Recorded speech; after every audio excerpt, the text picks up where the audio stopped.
ये व्रत है। क्या है? व्रत है। अब देखिए व्रत का ये जो है ये क्या है? रेडियस ये केंद्र बिंदु है। ठीक है। अब इसमें केंद्र बिंदु से परिधि तक की दूरी, परिधि से परिधि तक की दूरी यदि हम केंद्र से होकर गुजरे तो ये क्या कहलाती है? व्यास कहलाती है। तो इसका जो व्यास होगा वो क्या होगा? ये भी होगा। तो इसमें देखो एक त्रिज्या तो ये हो गई और एक त्रिज्या ये हो गई, तो कितनी त्रिज्या होगी? टोटल 2 त्रिज्या होगी और 2 × r। तो जो व्यास होता है, डायमीटर जो होता है वो त्रिज्या का कैसा होता है? गुणा होता है। तो त्रिज्या व्यास की आधी होती है। अगर मैं यहाँ पे जैसे त्रिज्या निकालना चाहूँ, क्या निकालना चाहूँ? त्रिज्या, तो जो डायमीटर दे रखा है उसमें कितना भाग आएंगे? 2 का भाग आएगा। ठीक है। अब प्रश्न किस तरीके से आएगा आप लोगों के लिए वो मैं आप लोगों को बता दे रहा हूँ। देखिए प्रश्न आप लोगों के लिए ऐसा आएगा, क्वेश्चन किस तरीके से आएगा? एक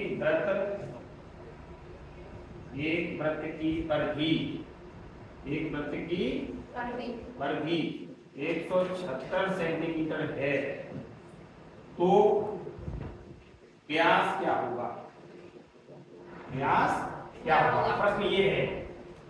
अब हम लोग इस प्रश्न का जो है आंसर किस तरीके से लिखें, तो इसके लिए वृत्त की जो परिधि है ना, सर्कमफेरेंस को बोलते हैं परिधि।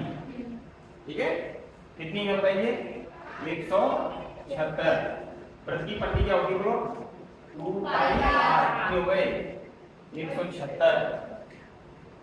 2 × त्रिज्या इंटू 22/7 बराबर 176।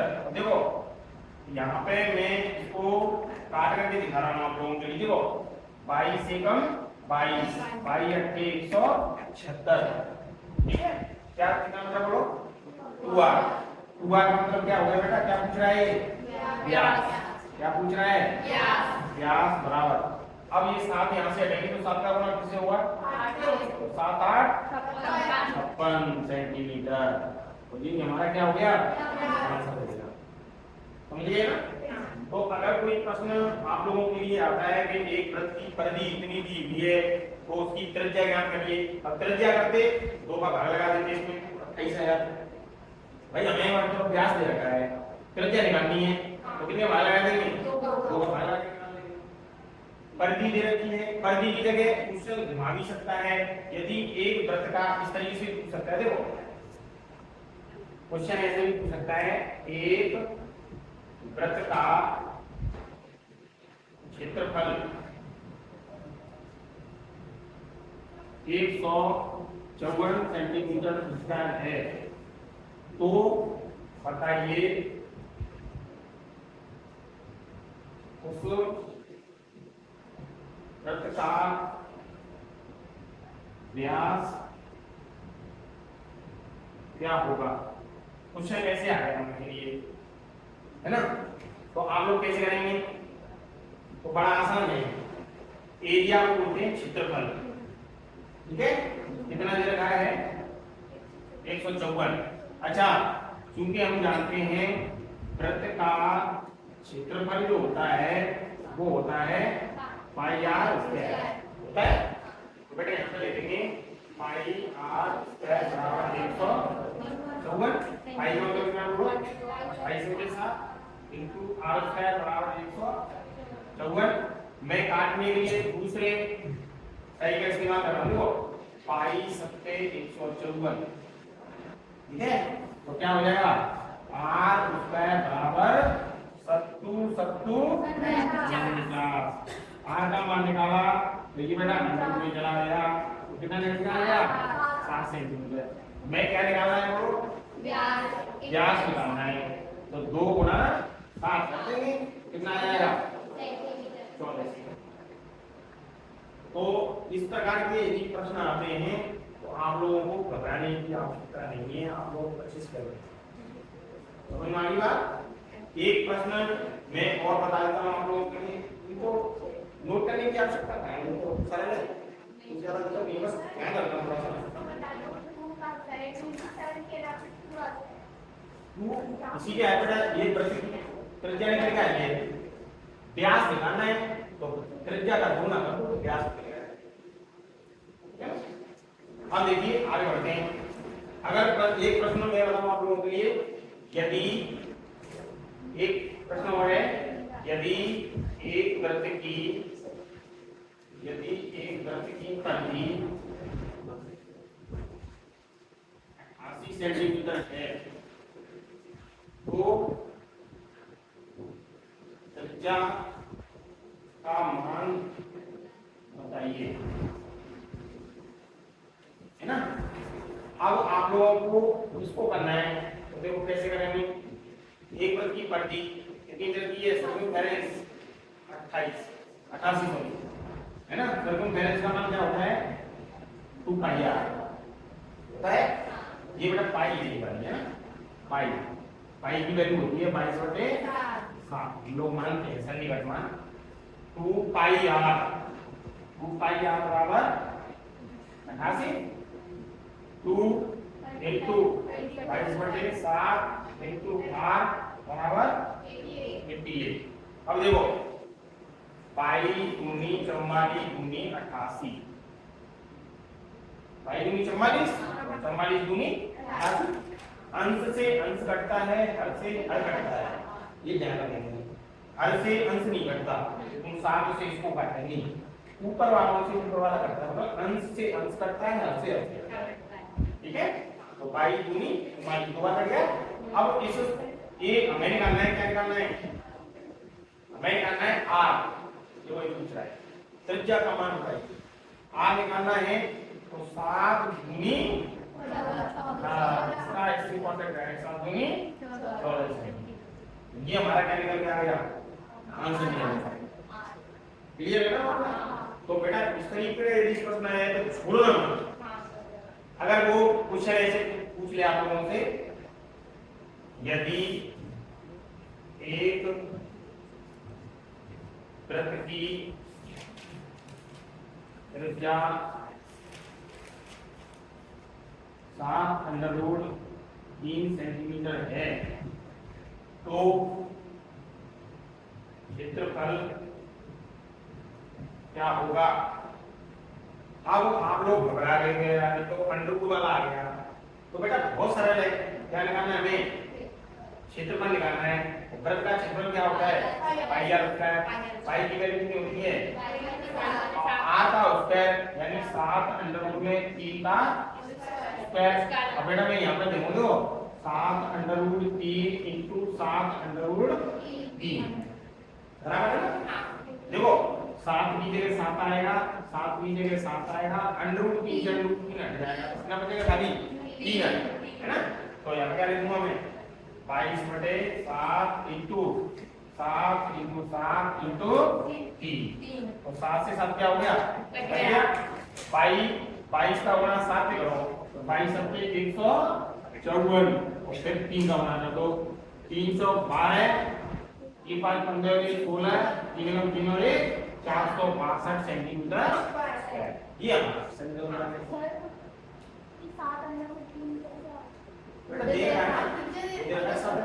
त्रिज्या दे रखी है, त्रिज्या का वर्ग करा, 7 का वर्ग करा तो 7 into 7 दो बार आ गया, √3 का वर्ग। कोई भी अंडर रूट में संख्या होगी ना, जैसे अंडर रूट में x का वर्ग करना है, इसका मतलब है कि ये अंडर रूट से 2 की घात करके कितना मुक्त होगा, x मुक्त होगा। ऐसे ही ये 3 मुक्त हो गए। आगे ना बोलिए, तो 7 से 7 कट गई, 22 से 154, 154 का 25 कर दिया, 312 बात कर ले बोले कितने हो गए। तो आप लोगों के लिए कोई सा भी क्वेश्चन आया है, घुमा करके फिरा करके क्षेत्रफल दे रखा हो, परिधि दे रखी हो, तो आप आसानी के साथ में उसको सॉल्व आउट करें। अब मैं आगे बढ़ता हूँ, चलिए अब मैं कुछ शेप्स के ऊपर बात कर लेता हूँ। देखो यहाँ पे वैसे इसी की बात कर लेता हूँ मैं, ठीक है। चलिए ये वो दिख रहा है आप लोगों को, है ना, ये जो आप लोगों को दिख रहा है क्या है बेटा? ये घने है। क्या है? घने घन। ठीक है। तो इसमें अगर फलक कहें या सतह कहें, सतह कितनी होती है? 6। कोरे कहें या फिर भुजाएं कहें कितनी होती हैं? 12। ठीक है। अब देखो एक चीज बहुत मोस्ट इम्पोर्टेंट है, घन का, हाँ जी देखो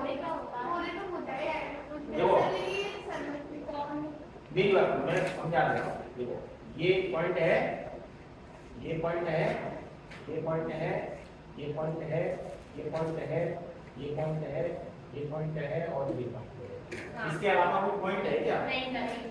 तो कोने या दो शीर्ष कितने होते हैं टोटल? 8 होते हैं। ओके ना? लेकिन मैं ध्रुवों की सतहों की बात कर रहा हूँ, तो आगे पीछे ऊपर नीचे अगली बगली 6 हो गए। लेकिन आप लोग कह रहे हैं कोने और भुजाएं, तो बेटा एक पॉइंट से 1 2 3 यहां से देखो 1 2 3, यहां से देखो 1 2 3, एक कितनी निकल गई है? 3 चौक 12। देखो 1 2 3 4 किया 4 इंटू 3, क्योंकि घन का प्रत्येक अलग, घन का प्रत्येक अलग अलग ऐसा होता है, वर्गाकार होता है। ठीक है। और एक चीज आप लोगों को बहुत अच्छे से दिमाग में क्लियर रखनी है कि वर्ग का क्षेत्रफल, वर्ग का क्षेत्रफल क्या होता है बेटा? या एक स्क्वायर होता है ना। और वर्ग का जो परिमाण होता है वो होता है 4 गुना भुजा, 4 गुना भुजा। अब बात आती है कि सर घन पढ़ा रहे हैं आप लोग और घन पढ़ाने के साथ में आप हमें वर्ग बता रहे हो, क्यों? क्योंकि घन जो होता है उसमें टोटल सतह जो होती है, जैसे ये दिख रहा है आप लोगों को, आगे आगे पीछे ऊपर नीचे अगली बगली, तो 6 सतहें हैं, है ना। तो घन का क्षेत्रफल, घन में कितनी परतें होती हैं? 6। समझने का विषय है ये, घन में 6 होती हैं। और घन में प्रत्येक घन का जो सतह होती है वो वर्गाकार होती है, तो वर्ग का क्षेत्रफल क्या होता है? भुजा होता है। 6 होती है, 6 भुजा होता है, हो गया। घन के यदि आयतन की बात कर रहा है वो घन का आयतन, तो बेटा ये होता है भुजाक्यूब। क्या होता है? भुजाक्यूब। एक आदमी क्यों? क्योंकि 1 2 3 कहीं से भी देख लो 3 निकलती है, लंबाई चौड़ाई ऊंचाई सब समान है, तो 1 × 1 × 1 तो क्या हो गया? भुजाक्यूब।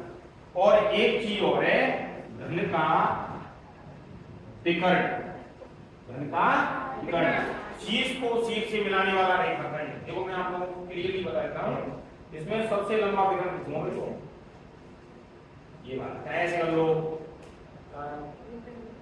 इसको इससे मिला लो, चाहे इसको इससे मिला लो, कोई सा भी विकर्ण बना लो, शीर्ष को शीर्ष से मिलाने वाला विकर्ण कहलाता है, कोई बात नहीं है। तो घन का जो विकर्ण होता है वो क्या होता है? अंडर में 3 इंटू भुजा, ये भी याद रखना है, ऐसे लिख सकते हैं अंडर में 3 इंटू 1। हमारी बात वो एक बार ये कुछ नोट करना हो तो नोट कर लेना। तो चलिए आप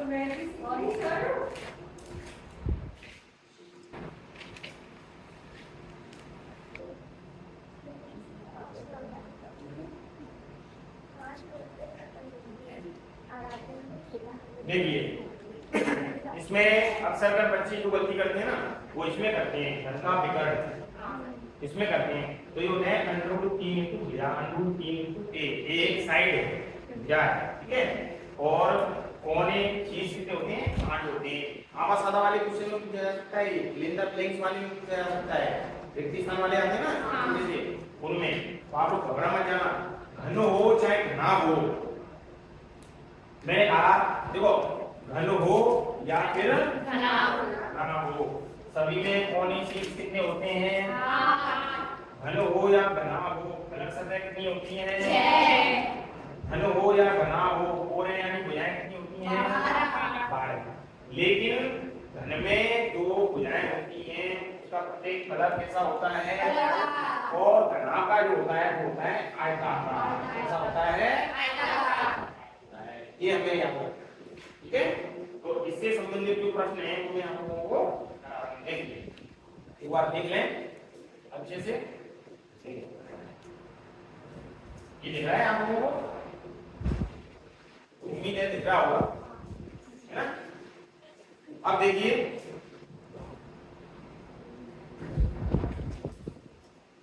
एक घन जिसकी भुजा 8 सेंटीमीटर है, ठीक है। उसका क्षेत्रफल व आयतन या कीजिए, ठीक है। सपोज करो ऐसा क्वेश्चन आ गया तो बेटा घन का भुजा दे रखी आप लोगों के लिए, सॉल्यूशन बड़ा आसान है। देखो घन की भुजा ये बराबर कितनी हो गई? 8 सेंटीमीटर। हमें क्या निकालना है? वो क्षेत्रफल 6 इंटू भुजा स्क्वायर। बहुत आसान है। देखो 6 इंटू 8 का स्क्वायर, 6 इंटू 64, 24। देखो 24 की 4 है, मतलब कि 36 को ये क्या हो गया? Centimetre square. अब क्या पूछ रहा है? आयतन। आयतन क्या होता है? भुजा क्यूब। क्या होता है? तो 8 का क्यूब करेंगे तो 8 का क्यूब होता है 512, ठीक है। अच्छा बेटा ये बताओ, मैंने पूछा लोगों से 6 का क्यूब कितना होता है? तुरंत बताया 216। कितना होता है? 216। मैंने कहा 7 का क्यूब कितना होता है? 343। 9 का क्यूब कितना होता है?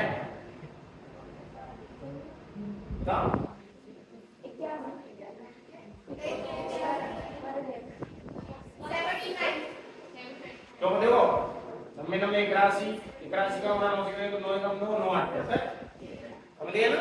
तो बेटा ये क्यू है ना, कम से कम 10 तक तो याद करना, 10 तक 11 तक 15 तक याद कर लेना, ठीक है। तो अगर ऐसा प्रश्न आ जाएगा तो गड़बड़ तो नहीं करके आओगे, हर दोगे ना। क्वेश्चन घुमा के भी पूछ सकता है। अब आप लोग देखेंगे सर कैसे घुमाएगा, है ना। क्वेश्चन ऐसे घुमाएगा, देखो एक आपका आयतन 343 सेंटीमीटर क्यूब है, तो उसका विकर्ण क्या होगा, ठीक है। ये क्वेश्चन आ गया मान लीजिए। अब आप लोग किस तरीके से करेंगे इसको? तो बेटा आयतन कितना दे रखा है? 343। आयतन क्या होता है? भुजा क्यूब बराबर 343। अच्छा a का क्यूब कितने का हो गया? 7 का क्यूब। 3 से 3 की घात कट गई तो भुजा कितनी की आ गई? 7 की। हमें क्या निकालना है? विकर्ण निकालना है। अंडर रूट में 3 गुना भुजा होता है, तो अंडर रूट में 3 गुना भुजा कितनी की है? 7 की। तो बेटा 7 अंडर रूट में 3 सेंटीमीटर, ठीक है। आ गया हमारा आंसर आ गया। देखो ये घना लिख दिया गलती से मैंने, ये क्या है? घन है। क्या है? घन है, ठीक है। गलती से है एक घन का आयतन कितना है तो उसका विकर्ण क्या होगा। तो आप लोगों को d बराबर दे रखा है, d का मतलब वॉल्यूम आयतन। a क्यूब 343, a क्यूब 7 का क्यूब, 3 से 3 खत्म, a निकल के आ गई और a निकल के आ गई, √3 में तो भुजा वैल्यू पुट करी आंसर। तो क्वेश्चन इस तरीके से घुमा के क्या आता है, किस तरीके से आता है, आप लोगों को अच्छे से याद रखना है, ठीक है। और ऐसा ही प्रश्न आप लोगों को उसका बता देता हूँ हमें किस तरीके से पूछेगा। एक प्रश्न है आप लोगों की किताब में कि दो घनों को मिला करके एक घन बनाया जाता है, तो उसकी भुजा 4 दो या तो 8 की रहती है, एक 4 की रहती है ना। किताब लेके आए आप लोग? किताब लेके आए तो दोबारा प्रश्न में आपको करा दूंगा। देखो एक प्रश्न इस तरीके का है, इसमें कौन सी प्रश्नावली है ये?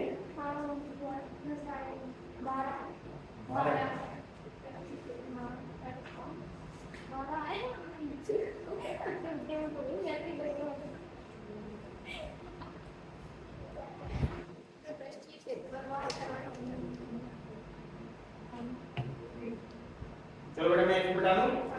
देखो क्वेश्चन जो दे रखा है वो ये है, देखिए ये दे रखा है एक घन का आयतन बराबर 64 सेंटीमीटर क्यूब, ये दे रखा है। और ऐसे दो घनों को मिलाकर के एक ठोस बनाया जाता है, दो घनों को मिलाकर के ठोस बनाया एक।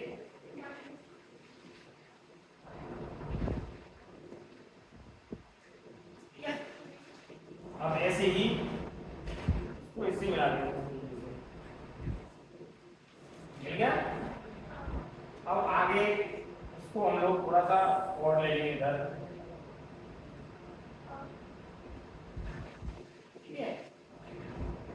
और इस वाली भुजा को थोड़ा सा हम लोग आगे की तरफ बढ़ा देंगे। अब दो घनों को मिलाकर के एक घन बनाया जाता है, तो इसमें मैं आप लोगों को दिखा देता हूँ। देखो इसकी एक भुजा क्यू, एक का क्यू बराबर 4 का क्यू, बेटा क्यू से क्यू क्या हो गई, घट गई, तो ये बराबर कितनी निकल के आ गई 4, 4 की ये 4 की ये, तो कुल मिलाकर के कितनी की होगी बताओ, यहाँ से लेकर यहाँ तक की जोड़ करके कितनी हो गई, 8 की होगी नहीं हो गई।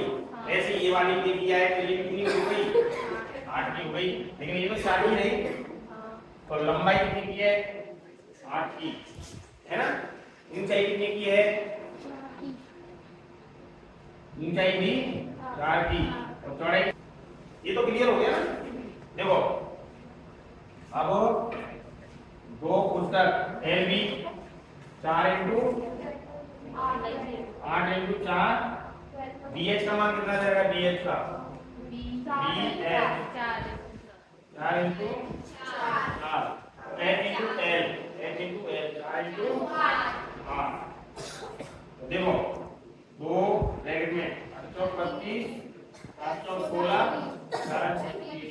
32 32 64 बोले 80 और 160 सेंटीमीटर, ये हुई, ठीक है। ये हुई,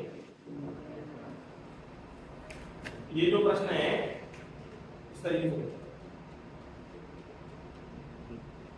मतलब लंबाई में ही बदलाव आएगा, चौड़ाई और ऊंचाई कोई रहेगी इससे, है ना। तो ये प्रश्न इस तरीके का आता है, तो आप लोग कर लेना, बता दूं इसको। Yes sir. तो नोट रखा हुआ आप लोगों का। चलिए अगला जो है, अगला प्रश्न है घनाभ से संबंधित, मैं बता रहा हूँ आपको।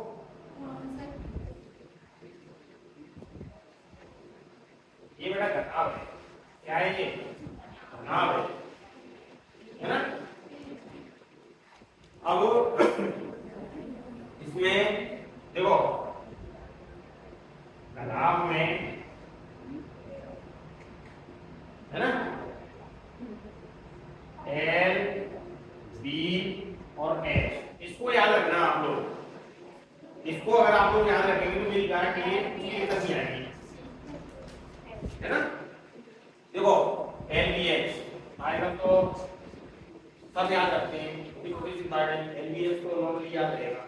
आप लोग ये गोला बना लीजिए इस तरीके से, देखो एल उसके बाद एच, ठीक है।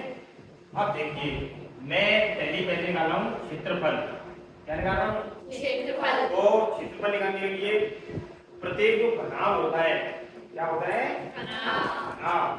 घनाभ का प्रत्येक फलक जो होता है, प्रत्येक फलक या कहते हैं सतह, है ना, वो बेटा कैसी होती है? आयताकार होती है। कैसी होती है?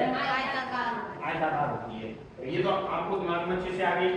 और आयत में दो चीज होती है, चाहे लंबाई चौड़ाई हो, चाहे ऊंचाई लंबाई हो, या कुछ है ना, दो लंबाई चौड़ाई दो चीज होती है। तो दो बोलो क्या आएगा? एल पिलर क्या आएगा? Very good. फिर क्या आएगा? ठीक है, ये हो गया। अब मान लो वॉल्यूम निकालना है। वॉल्यूम को कहते हैं आयतन। तो बहुत सरल है, L B H, L B H, लंबाई गुणा गुणा, बीच में गुणा ही माना जाता है ना। और क्या निकालना है अपन को? डायगोनल यानी विकर्ण निकालना है। तो क्या निकालेंगे? अंडर रूट में एल का स्क्वायर प्लस बी का स्क्वायर प्लस, ये तीन चीज विशेष रूप से याद रखनी है। अच्छा, शीर्ष या कोने कितने होते हैं बताओ? कितने होते हैं? 8। सतह या फलक कितने होते हैं बताओ? 6, है ना। कोरे कितनी होती है? कोरे कितनी होती है? 12 होती है। तो ये सारी चीजें हम लोगों को अच्छे से याद होनी चाहिए। और कोई भी प्रश्न बन के आ गया तो आपको घबराने की आवश्यकता नहीं है। वॉल्यूम को कहते हैं आयतन। वॉल्यूम निकालना है तो एलबीएच, लंबाई गुणा चौड़ाई गुणा ऊंचाई। एरिया निकालना है तो दो कोष्ठक LB plus BH plus HL, और विकर्ण निकालना है तो L square plus B square plus H square. Clear? आराम से करना, ठंडे दिमाग से घबराना मत, तो आराम से जो है याद हो जाएगा। प्रश्न कैसे आएगा आपको मैं आप लोगों को बता देता हूं। आज उसको देखिए, क्वेश्चन जो पूछा जाएगा आप लोगों को कहेगा एक घनाभ की भुजाएं 10, 8 व 5 सेंटीमीटर की है तो आयतन व क्षेत्रफल क्या होगा? बड़ा आसान है। पहले क्या निकालना है हमें? क्या निकालना है? बहुत सरल है। एल बी एच मतलब 10 × 8 × 5, 10 8 80, 80 गुणा 5 15 40 सेंटीमीटर क्यूब, क्योंकि आयतन की इकाई क्यूब में होती है आयतन, है ना। अब वो क्या निकलने वाला है? वो क्षेत्रफल तो बहुत सरल है, 2 LB plus BH plus HL, है ना। 2 पुस्तक L B H आराम से लिखिए ना, ऐसे लिखिए ना। यहाँ दिया गया है L बराबर 10, B बराबर 8, H बराबर 5, है ना। इस तरीके से लिखकर पूरा लिखना। मैं शॉर्टकट में बता दूँ तो कितना आएगा? 10 × 8 प्लस 8 × 5 और 8 5 5 × 10। ये बात है ना। 10 8 80, 55 40, 9 8 70, 170 हो गए। 45 90 90 80 170, 17 34 340 सेंटीमीटर स्क्वायर। कोई दिक्कत है इसमें? अब चलो, जब चल ही रहे हैं एक चीज और कर लेते हैं साथ साथ में। कौन सी करें? देखो मैं कर लेता हूँ विकर्ण। क्या कर लेता हूँ? विकर्ण। विकर्ण होता है अंडर रूट में l का स्क्वायर प्लस b का स्क्वायर प्लस h का स्क्वायर। देखो अंडर रूट में स्क्वायर इसका उत्तर करना हो गया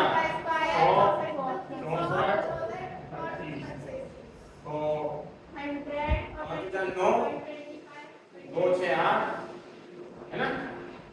और 1 189। अच्छा किसी से कट रहा है क्या? किसी का वर्ग रहेगा है। किसका वर्ग? अगर 200 होता आपको तो हो जाता वर्ग। 17 17 289, लेकिन ये फर्क नहीं है। ऐसे ही लिखो, आपको जितना भी लिखो तो भी चाहिए आपका आंसर, गलत नहीं है। हाँ 169 होता है। समझ में आ गई ना, ये काम आप लोगों को। तो बेटा क्वेश्चन कैसे भी आ जाए, आयतन पूछाओ, क्षेत्रफल पूछाओ, कुछ भी पूछाओ, आप लोग आराम से जो है इसको कर देंगे। बढ़ूं आगे, अब बढ़िए आगे अगले स्टेप की तरफ। देखो ये दिख रहा है, ये जो दिख रहा है ये क्या है बताइए, क्या चीज बेटा ये है बेलन। क्या है बेलन, ये इसकी हाइट है। क्या है हाइट है बेलन की, यहाँ से लेकर के और यहाँ तक ये जो दे रखा है ये है इसकी रेडियस। क्या है बोलिए, रेडियस त्रिज्या, वो डैश। ठीक है, ये इसकी ऊंचाई हो गई, रेडियस हो गई, और हमें क्या चाहिए बस। देखो बेलन का आधार बराबर एक वृत्त।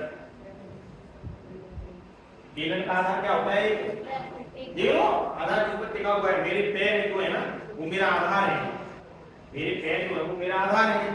तो इसके पैर क्या है, क्लियर है ना मामला। तो देखो बेलन का आधार एक वृत्त होता है, और क्वेश्चन आ गया ऐसे आ गया, प्रश्न आ गया बेलन के आधार का क्षेत्रफल ज्ञात करो। तो बेटा सीधा सीधा आप लोगों को ध्यान रखने की आवश्यकता है। कितना हो गया, पाई आर स्क्वायर। ये होता है, क्यों होता है ये, जो बेलन का आधार वृत्त होता है, वृत्त का क्षेत्रफल होता है। कोई दिक्कत नहीं। चलिए आगे बढ़ते हैं। देखिए बेलन का वक्र पृष्ठीय क्षेत्रफल क्या होता है, 2 पाई आर है। अब कई लड़कियों का सर वक्र पृष्ठ क्या होता है ना, ये बेटा ये बोतल लेना अपनी, ये बोतल देना एक बार। देखो इसका एक प्रकार का भाग है ना, तो मैं इसमें देखो इसको टच कर पा रहा हूँ, ये टच कर पा रहा हूँ ना, ये इसका वक्र पृष्ठ है, इसको बोलते हैं वक्र। राइट, तो इसका जो वक्र पृष्ठ होता है वो होता है 2 पाई आर है ना, और पूरा मिला करके नीचे वाला आधार ऊपर वाला आधार दोनों को मिला करके तो बेलन का संपूर्ण पृष्ठीय क्षेत्रफल, इसका बेलन का संपूर्ण पृष्ठीय क्षेत्रफल पता है क्या होता है, 2 पाई आर एच प्लस, मतलब कितने भाग हैं इसमें, 2 है, एक नीचे वाला एक ऊपर वाला, तो बेटा कितना आएगा इसमें 2 पाई आर स्क्वायर है ना। तो 2 पाई आर कॉमन ले लिया, यहाँ से h बचा, यहाँ से क्या बचा, ये होता है इसका संपूर्ण पृष्ठीय क्षेत्रफल बेलन का, ये होता है जिसमें 2 आधारों का क्षेत्रफल भी जुड़ा होता है। तो इसीलिए 2 पाई आर पुस्तक है प्लस आर। और एक प्रश्न और है बेलन का आयतन, बेलन का आयतन, कोई वस्तु कितना स्थान घेरती है उसे उसका आयतन कहते हैं। तो बेलन का आयतन होता है पाई आर स्क्वायर, क्या होता है, मैंने क्या कहा, कोई वस्तु जितना स्थान घेरती है उसे उसका आयतन कहते हैं। तो वस्तु कौन सी है, एक वृत्त है, वस्तु एक वृत्त है, और वृत्त का क्षेत्रफल क्या है, कितना स्थान घेरती है तो कितनी ऊंचाई तक जाती है, उस ऊंचाई का गुणा करते हैं। समझ में आएगा, ये हो गया आप लोगों का। तो इससे रिलेटेड कोई क्वेश्चन आ जाता है तो भी आप लोगों को अच्छे से करना है। अब प्रश्न कैसे आएगा वो मैं आपको बताता हूँ, बता दूं उसको। हां सर, क्वेश्चन जो आएगा वो इस तरीके से आएगा। देखो एक बेलन का आयतन, एक बेलन का आयतन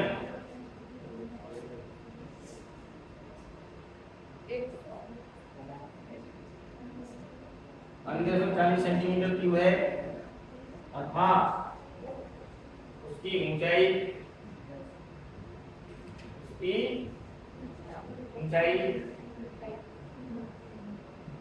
10 सेंटीमीटर है तो त्रिज्या का मान ज्ञात करो। ठीक है, ये प्रश्न है। अब देखो वॉल्यूम कितना दे रखा है, कितना दे रखा है। अच्छा वॉल्यूम होता क्या है, भाई यार होता है 1540। आई का मान कितना है, आर होता है। एच का मान कितना दे रखा है 1540। अब देखो यहाँ पे 10 से कट गया, पाई सब पे 154 कितनी बार कट गया। अच्छा आर स्क्वायर बराबर यहाँ पे डिसिप्लिन लगा लो, 70 कितने हो गए। आर का मान निकाला, 100 हो गए। आर बराबर हाँ बेटा कितनी निकलेगा ये, त्रिज्या आर बराबर 7 सेंटीमीटर। ये आंसर आया कि नहीं आया। बहुत सरल है, कुछ भी नहीं है। सूत्र यदि याद है आपको तो कोई से भी सवाल की चटनी बना सकते हो, और सूत्र याद नहीं है तो फिर तुम्हारी चटनी मिल जाएगी। इसलिए सूत्र जरूर याद करके आंसर आएगा। क्लियर।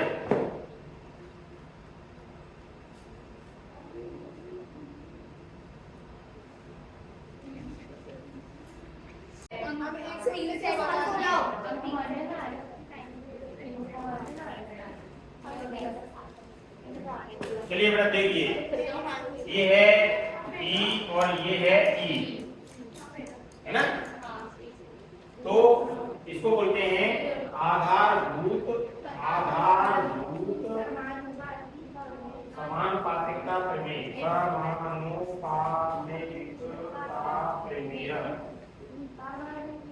इंग्लिश में बोलते हैं BPT, बेसिक प्रोपोर्शनैलिटी थ्योरम।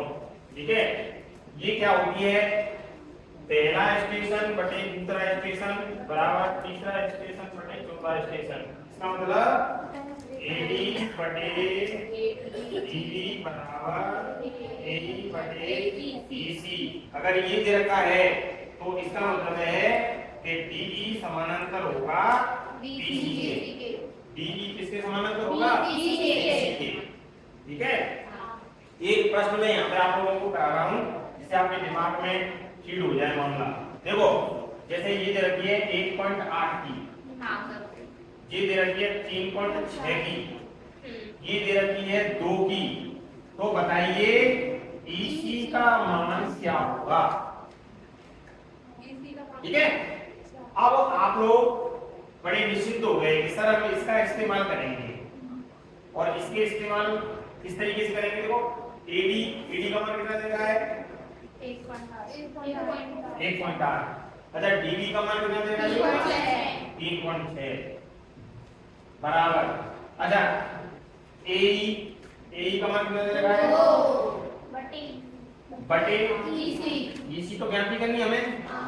तो बेटा देखो 18 एकम 18 दूनी 36, EC एकम EC एकम EC बराबर है। ऐसे डिसिप्लिन लगा लो, 2 दूनी 4। तो EC की वैल्यू कितनी निकल आएगी 4 सेंटीमीटर। कितना आसान है, बहुत आसान है। तो ऐसा प्रश्न आप लोगों के लिए आएगा। और अगर प्रश्न नहीं आया तो आधारभूत समानुपातिकता प्रमेय आने की संभावना है ना। तो इसको मैं आप लोगों को थोड़ा सा और समझा दे रहा हूँ। बताने की जरूरत है, इसको नोट कर रहे हैं, कर लीजिए। क्योंकि ये जो प्रश्न है इससे रिलेटेड कोई सा भी चीज गायब कर सकता है। वो AD का मान पूछ सकता है, DB का मान पूछ सकता है, AE का मान पूछ सकता है, EC का मान पूछ सकता है। कोई से 3 का मान दे रखा होगा और 1 का मान पता कर रहा होगा। तो आप लोगों को याद रखना है AD बटा DB बराबर AE बटा EC, और जिसमें DE समानांतर है BC के। हो गया, आगे बढ़े। मैं शॉर्टकट में अच्छे से आप लोगों को समझा रहा हूँ कि अगर ये प्रमेय आती है तो आपको किस तरीके से करनी है, ठीक है। अच्छा, आप लोगों को एक चीज याद होगी, समकोण त्रिभुज का क्षेत्रफल क्या होता है? समकोण त्रिभुज का क्षेत्रफल 1/2 आधार गुणा ऊंचाई, होता है ना। समकोण त्रिभुज का क्षेत्रफल क्या होता है? 1/2 आधार गुणा ऊंचाई। जैसे सपोज करिए ये एक समकोण त्रिभुज है, क्या है? समकोण त्रिभुज है ये वाला, ए बी और सी। यहाँ पे बी 90 डिग्री का है, तो ये क्या है? आधार। क्या है? आधार। और ये क्या है? ऊंचाई। तो एरिया ऑफ त्रिभुज एबीसी है ना, क्या होगा? 1/2 आधार इंटू ऊंचाई, यानी BC into AB, BC into AB, ठीक है। आधार इंटू ऊंचाई। तो ये सूत्र भी हम लोगों को याद होगा, तब जाकर के हम ये प्रमेय सॉल्व आउट कर पाएंगे। तो कैसे करेंगे एक बार मैं आपको बता देता हूँ, देखिए ध्यान से देखें, ध्यान से समझ में आएगा कि बहुत आसान है, घबराने की आवश्यकता नहीं है। प्रयास करेंगे बेटा, देखो देखिए दिख रहा है ये, सभी की आंखें मजबूत हैं, अच्छे से दिख रहा होगा। देखो बेटा ध्यान दें, इसमें दो भुजाएं छोड़नी है त्रिभुज की। एक त्रिभुज दिया हुआ है ए बी सी, ये आप लोगों को दिया गया है में लिखना है, इसमें लिखना है दिया गया है, दिया गया है एक त्रिभुज एबीसी है ना, एबीसी है। अब देखो इसमें इन दोनों भुजाओं के इन्हीं बिंदुओं को मिलाने वाला रेखाखंड, एक बिंदु है डी और ये बिंदु है ई, इनको मिलाने वाला रेखाखंड बीसी के समांतर है ना। तो दिया गया है तो मुझे एबीसी है और डी समानांतर क्या है? बीसी है। डी समानांतर क्या है? बी समानांतर बीसी है। सिद्ध करना है, क्या करना है? सिद्ध करना है, सिद्ध करना है। सिद्ध क्या करना है बोलो? AB बटे DB, पहला स्टेशन बटे दूसरा स्टेशन, याद रखना AB बटा DB बराबर AB बटा EC, ठीक है। अब सिद्ध करना है, दिया गया है, सिद्ध करना है रचना, क्या रचना। अब रचना में हम लोग क्या लिखेंगे? देखो देखो इधर डीएम, डिस्ट्रिक्ट मजिस्ट्रेट याद रखना, डीएम, इसको याद रखना।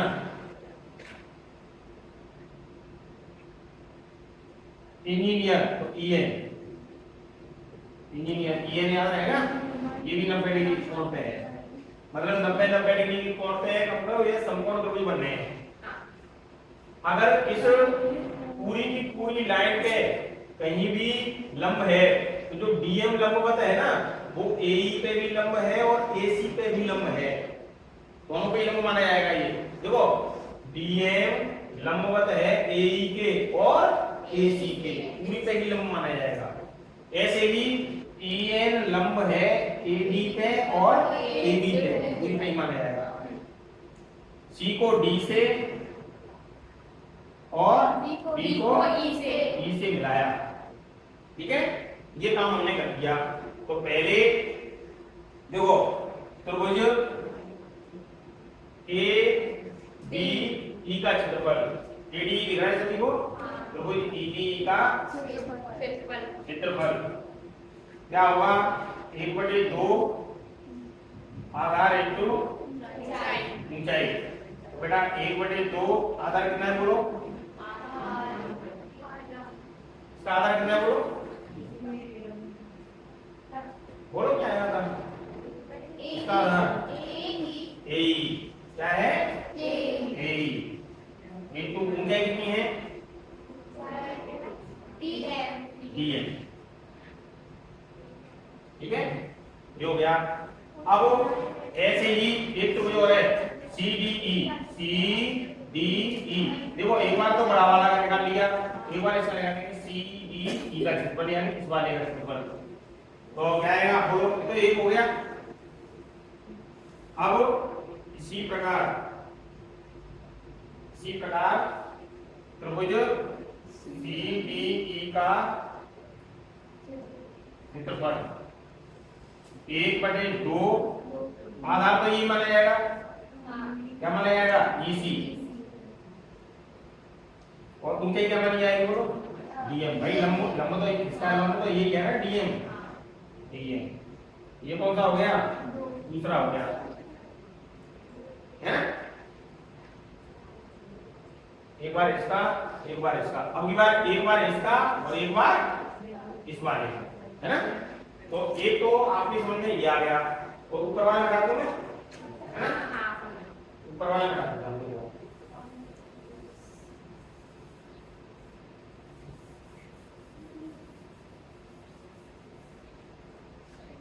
अब देखिए जरा, तो वो जो ADE का द्वारा क्षेत्रफल लेना हूं, इसमें EN लूंगा दीवार लंब, ठीक है। तो वो जो ADE का क्षेत्रफल 1/2 AD आधार हो गया इसका। पहले तो इधर वाले आधार लिए थे, ये वाला लिया था, फिर EC लिया था, अब बार AD लेंगे और DB लेंगे, ठीक है। तो कैसे लेंगे, AD इंटू क्या आएगा बोलो EN, क्या आएगा EN आएगा, ठीक है। ये समीकरण नंबर हो गया तीसरा। और त्रिभुज BDE का क्षेत्रफल, कौन से का BDE का क्षेत्रफल, तो BDE का क्षेत्रफल निकालेंगे तो क्या होगा बोलो 1/2 आधा क्या माना जाएगा DB, और इंटू क्या माना जाएगा लंब बताओ EN माना जाएगा, क्या माना जाएगा EN माना जाएगा। अब देखो आप लोगों को मैं अच्छे से बता दूं कि एक ही आधार एक ही समांतर रेखाओं के बीच, देखो एक ही आधार है, इस वाले त्रिभुज का भी यही आधार है, और एक ही समांतर रेखाओं के बीच बने ये वाला त्रिभुज और ये वाला त्रिभुज, देखो त्रिभुज CDE और त्रिभुज BDE एक ही आधार और एक ही समांतर रेखाओं के बीच स्थित है, कोई बात नहीं। एक ही आधार और एक ही समांतर रेखाओं के बीच बने त्रिभुजों के क्षेत्रफल कैसे होते हैं, समान होते हैं। एक ही आधार और एक ही समांतर रेखाओं के बीच बने त्रिभुजों के क्षेत्रफल समान होते हैं। देखो यहाँ पे लिखेंगे क्योंकि हम जानते हैं कि एक ही आधार एवं एक ही समांतर रेखाओं के बीच बने त्रिभुजों के क्षेत्रफल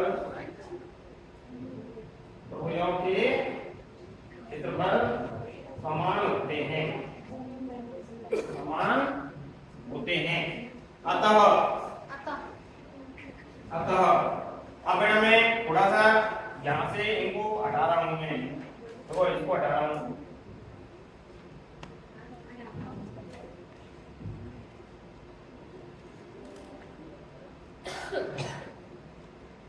इसको मैं हटा रहा हूँ, देखो ठीक है। देखिए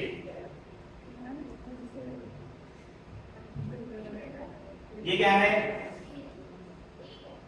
ऊपर देखो क्या है 1/2 इंटू AD इंटू EN बटे 1/2 इंटू DB इंटू EN बराबर 1/2 बोलो AE इंटू BN 1/2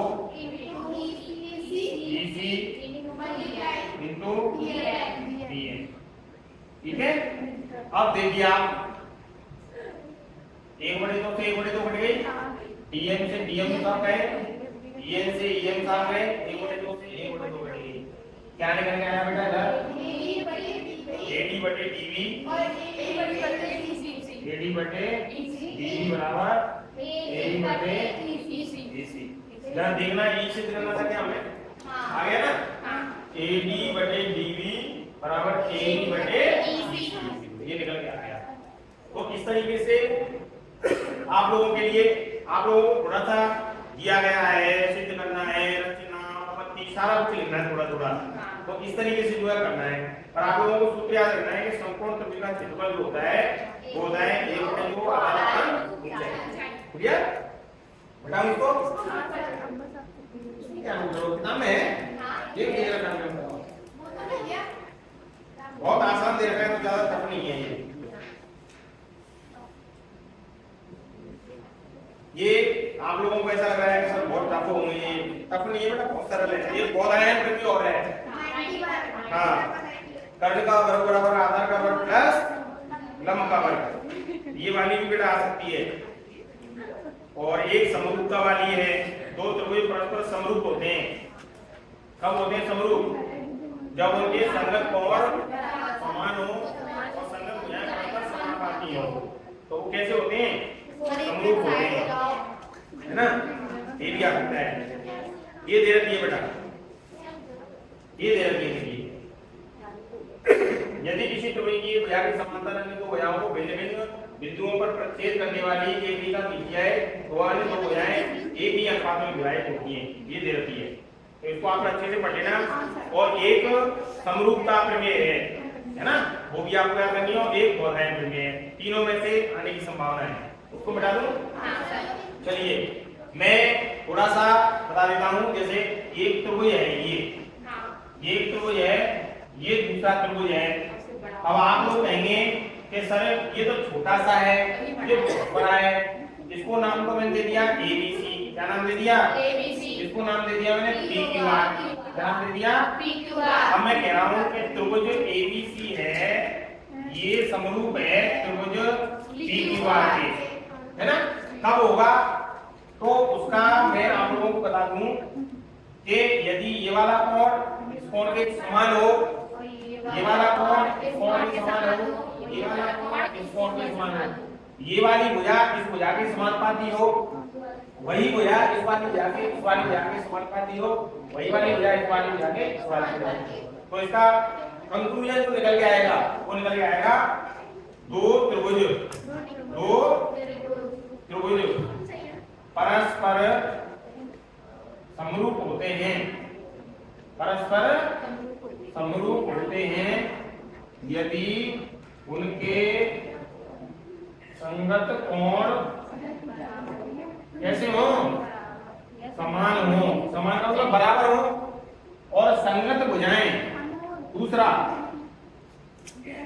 बेटा समझ लो इसको संगत भुजाएं परस्पर समानुपाती हो कैसी हो समानुपाती हो। अब आप लोग कहेंगे सर कैसे जैसे कि रखिए एक की तो ये होगी दो की जो होगी 1.4 की जो होगी 2.8 की जो होगी 2.4 की जो होगी 4.8 इस तरीके से अनुपात दिखा देंगे तो देखो BC और QR का अनुपात कितना होगा तो BC बटे QR तो 1/2 ऐसे ही AB और PQ का अनुपात क्या होगा तो देखो AB का कितना है 1.4 और PQ का 2.8 काटेंगे तो 1/2 अब AC बटे PR AC का मान कितना है 2.4 और इसका मान 4.8 तो ये होगा 1/2 तो आप लोगों को ये भी याद रखना है संगत कोण समान हो और संगत भुजाएं परस्पर समानुपाती हो ये भी आ सकता है और बताने के लिए तो बहुत सारी चीजें हैं है ना लेकिन आप लोगों को लग रहा है मुझे कि पेट्रोल खत्म हो गया लग रहा है मुझे चलिए थोड़ा सा बता देता हूँ देखो AP है ना अर्थमेटिक प्रोग्रेशन इसमें से क्या आने की संभावना है ध्यान दे बेटा ध्यान दे देखो पहला पद दूसरा पद तीसरा पद चौथा पद और n वां पद बेटा जो एनवा पद होता है ना, एनवा पद, एनवा पद, इसी को हम लोग कहते हैं लास्ट पद। और एनवा पद को लास्ट पद कहते हैं, इसका मान होता है a plus n minus 1 into d। और इस पे 100% नहीं 101% क्वेश्चन आ रहा है। मैंने पूछा, जब बेटा आपसे पूछा, आप इधर आओ मेरे पास, रेडी हो गए? किसी भी समांतर श्रेणी का मैंने पूछा नौवां पद क्या होगा, नौवां पद क्या होगा, चलो लिख के दिखाओ यहाँ पे।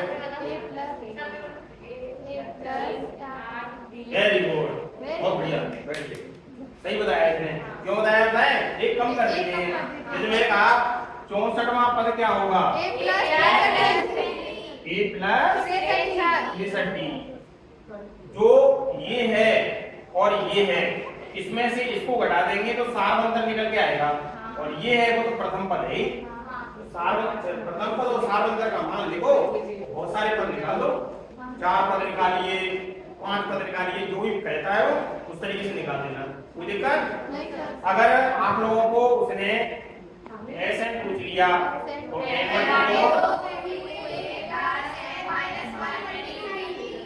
ना, एक प्रश्न ये भी आता है a प्लस n। अगर प्रथम पद ये है और लास्ट पद ये है तो योगफल निकालिए, तो भी निकल के आ जाएगा। आगे बात समझ में? अब सुनो, ये तो आप लोग कर दोगे आराम से, क्योंकि सीधी सीधी वैल्यू कोड करनी है और आंसर निकालना है। सार्वंतर पूछ सकता है, कोई भी छोटा सा प्रश्न आएगा, यदि समांतर श्रेणी जैसे आएगा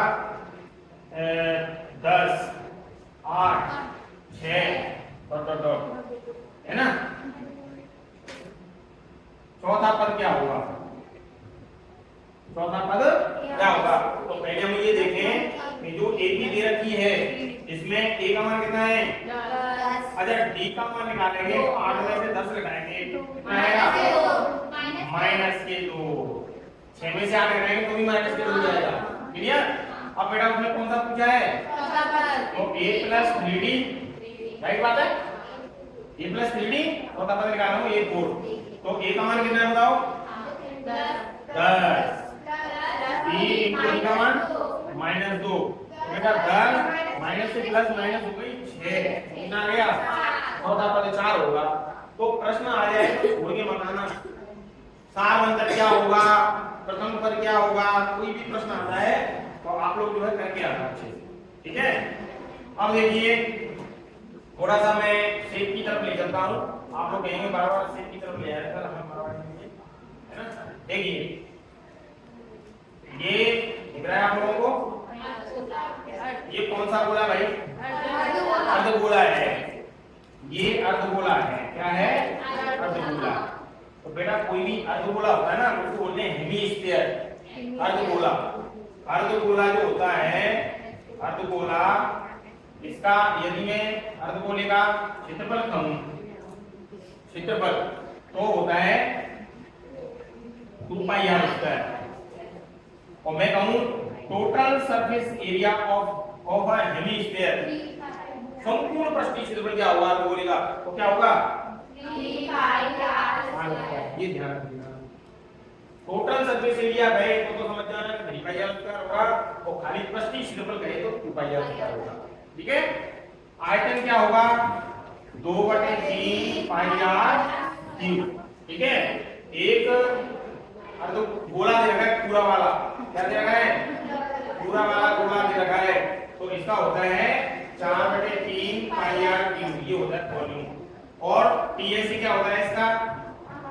4 पाई r स्क्वायर, ये होता है, ठीक है? तो इससे रिलेटेड कोई भी क्वेश्चन आता है तो आप लोगों को नहीं छोड़ना है। क्वेश्चन कैसे आएगा? एक गोले का व्यास 14 सेंटीमीटर है, कैसे आएगा? एक गोले का व्यास, इसको मिटा दो, ये क्वेश्चन करके दिखाओ। देखिए क्वेश्चन ऐसे आएगा, एक अर्धगोले का व्यास 42 सेंटीमीटर है, तो उसका पृष्ठीय क्षेत्रफल ज्ञात करो। तो इसमें आप लोग देखेंगे व्यास कितना दे रखा बताओ, कितना दे रखा है? 40 व्यास 2 गुना त्रिज्या होता है, तो 2 गुना 21 कर दें, उससे 2 हो गई, आगे नहीं आई 21, नहीं आ गई? 21 क्या पूछ रहा है वो? प्रश्न क्षेत्रफल, तो प्रश्न क्षेत्रफल क्या होता है? 2 पाई r स्क्वायर वेरी गुड, 2 गुना 22 बटे 7 इंटू 21 21 इंटू 21 इंटू 21 7 किया 21 बाई दूनी 44 21 किया 63 7 की 12 और 84 24 25 2 5 2 कितना आएगा? 2 5 2 7 5 2 7 और 2 27 72 सेंटीमीटर सॉरी स्क्वायर होता है उससे, ठीक है? कैलकुलेशन है और कुछ नहीं है। काटा पीटी है तो कृपया करके जो काटा पीटी है उसका ध्यान रखना, व्यास दे रखा है या त्रिज्या दे रखी है उसका ध्यान रखना। पहले जो मैंने क्लास ली थी आप लोगों की उनके बारे में बताया था, बहुलक का मात्रक का, वो सारी चीजें आप लोगों को बता रखी है, प्रायिकता के बारे में। अब तो आप लोग जो है छोटे छोटे नन्हे जो प्रश्न है उनको अच्छे से पढ़ जाना, सारे सूत्रों को एक बार अच्छे से प्रैक्टिस कर लेना और नींद पर्याप्त लेना। नींद लेना बहुत जरूरी है, अगर नींद नहीं ली तो फिर आप लोगों को कल नींद आने वाली है, इसलिए नींद पूरी लेके जाना। रात के 12 बजे से ज्यादा मत पढ़ना, 12 बजे तक ऐसे कर देना, ठीक है? पहले सुबह पढ़ लेना थोड़ा बहुत, लेकिन रात को ज्यादा मत पढ़ना। जो अगर नींद प्रॉपर्ली लेंगे ना तो सूत्र इधर उधर नहीं होगा, नहीं तो तुम बोलेगा बेलन में लगाओगे बेलन में लगाओगे, तो प्रेशर होता है ना, और प्रेशर लेना नहीं है बिल्कुल भी। अगर प्रेशर लग रहा है तो पानी पी लेना, ठीक है? आराम से करना है।